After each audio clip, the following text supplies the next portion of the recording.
Assalamualaikum warahmatullahi wabarakatuh. Perkenalkan, saya Gus Novel Razdan dari kelas 1C ingin mempresentasikan penerapan teknologi informasi pada bidang pemerintahan. Poin yang akan dibahas: 1. Latar belakang, 2. Tujuan, 3. Manfaat, 4. Dampak dari penerapan teknologi informasi pada bidang pemerintahan, 5. Software dan hardware yang terlibat dalam penerapan teknologi informasi pada bidang pemerintahan. 6. Sisi keamanan dari penerapan teknologi informasi pada bidang pemerintahan. 7. Pandangan jika misalkan kalian diminta mengembangkan teknologi informasi pada bidang pemerintahan. Kita mulai dari latar belakang. Seiring dengan kemajuan teknologi yang mengglobal, telah terpengaruh dalam segala aspek kehidupan, baik di bidang ekonomi, politik, kebudayaan, seni, dan bahkan di dunia pendidikan. Kemajuan teknologi adalah suatu yang tidak bisa kita hindari dalam kehidupan ini, karena kemajuan teknologi akan berjalan sesuai dengan kemajuan ilmu pengetahuan. Setiap inovasi diciptakan untuk memberikan manfaat positif bagi kehidupan manusia.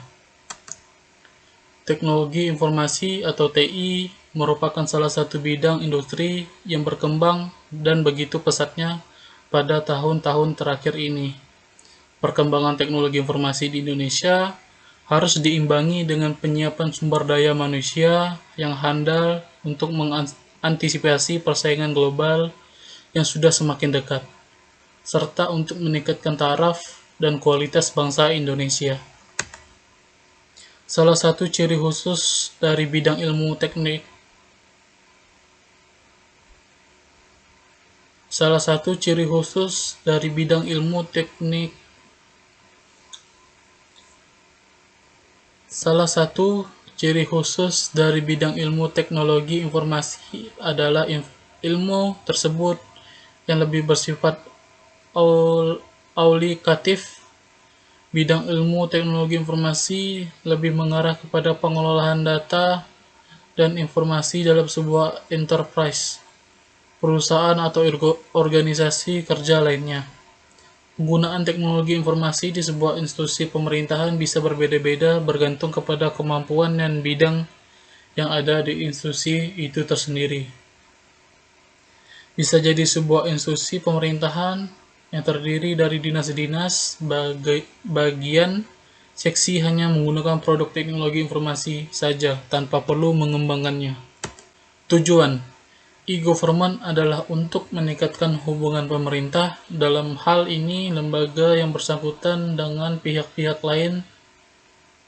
Bentuk-bentuk hubungan pemerintahan dalam pemanfaatan TIK antara lain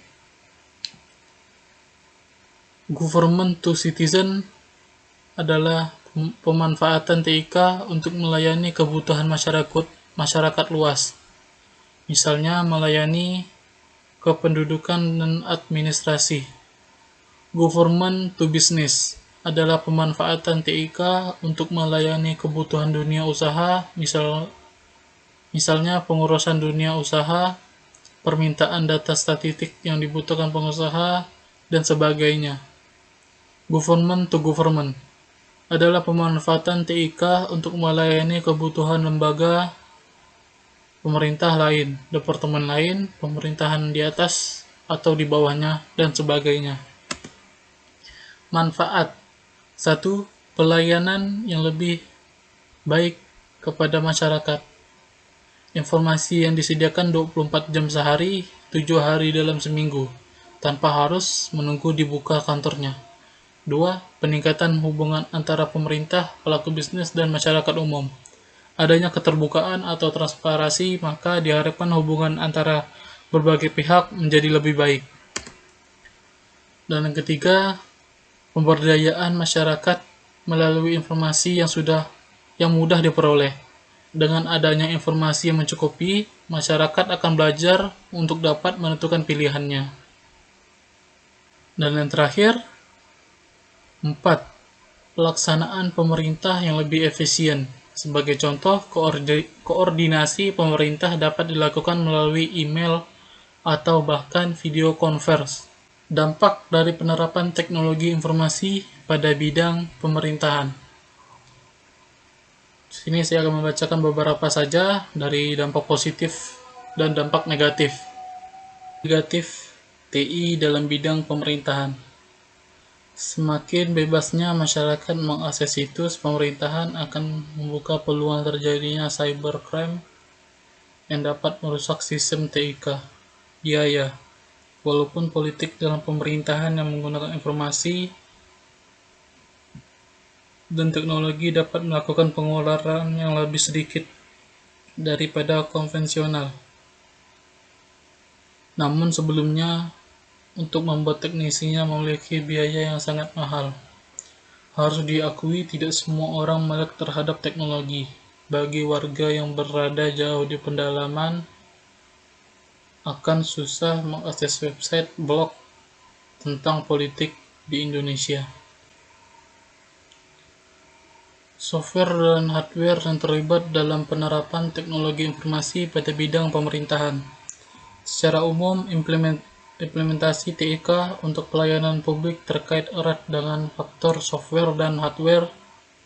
Oleh karena itu, pengembangan software dan hardware tergantung pada beberapa faktor penentu, yaitu aspek organisasi dan kebijakan sebuah instansi untuk menyediakan software dan hardware, serta kesiapan sumber daya manusianya. Di sini saya hanya menemukan softwarenya saja. Saya akan sebutkan antara lain, aplikasi Mantra bermanfaat untuk menjembatani pertukaran data antar instansi pemerintah meskipun berbeda database, aplikasi maupun sistem operasinya. Aplikasi Mantra dapat difungsikan sebagai GSB, Government Service Bus, dan Web API, Application Programming Interface. Yang kedua, Enterprise Resource Planning atau disingkat dengan ERP. ERP adalah salah satu aplikasi perangkat lunak yang mencakup sistem manajemen dalam perusahaan, juga menggunakan Microsoft Access. Dapat membuat aplikasi ini untuk dapat memenuhi tujuan efektivitas dan efisiensi suatu perusahaan.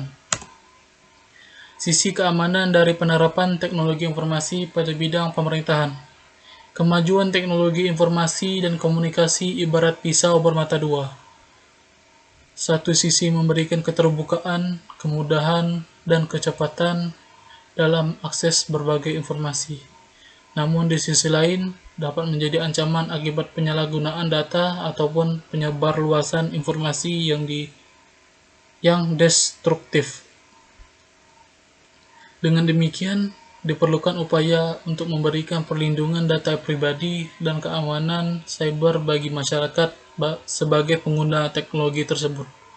Kehadiran aplikasi Satria yang diinisiasikan oleh Badan Cyber dan Sandi Negara atau BSSN diharapkan menjadi salah satu solusi untuk melindungi masyarakat dari kejahatan cyber. Pandangan saya atau kalian jika misalkan diminta mengembangkan teknologi informasi pada bidang pemerintahan. Menurut saya, jika misalkan diminta mengembangkan teknologi informasi tersebut, saya mau, karena akan memudahkan seluruh masyarakat Indonesia dan pemberdayaan masyarakat melalui informasi yang mudah diperoleh. Sekian presentasi saya yang dapat saya sampaikan. Kurang lebih mohon maaf. Wassalamualaikum warahmatullahi wabarakatuh.